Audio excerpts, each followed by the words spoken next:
Autism is a lifelong developmental condition which affects the way a person learns, interacts and views the world around them. Anyone can be affected by autism. Within the UK, 1 in every 100 people are affected by autism. Predominantly, research shows that it's boys that are affected more than girls. At New Struan school, we have a mixture of both.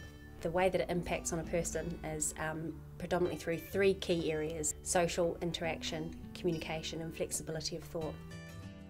Communication can be difficult, so they might use signing or visual symbols to communicate, and often there's frustrations around trying to communicate. It can be misinterpreted as a behaviour, as them not wanting to do something, and what they're trying to do is to say, help me or listen to me. We need to very quickly learn to understand how they can use another method to communicate and try and get their message across. Somebody with autism can struggle with social interaction because they're having to share a space with somebody else. We have opportunities at the school for our young people to come together and to practice those skills because we know it's something that we need to support them with.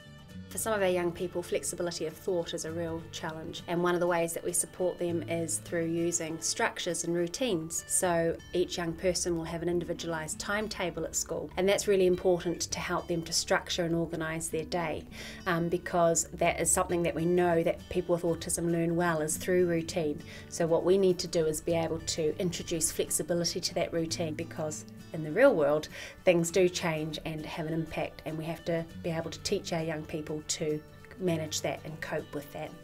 We have pupils from the school across the spectrum, including young people with Asperger's. Asperger's is recognised as being within or on the autism spectrum, where it differs lie usually within the person's interests and their fixation on a particular interest, and it's a real passion, and we'll often talk about that one thing for a long time. So where there are difficulties around social interaction and flexibility of thought, you see that in terms of trying to move on from that person's subject or discussion that they're having to something else, and those are the key areas that would impact for somebody with Asperger's.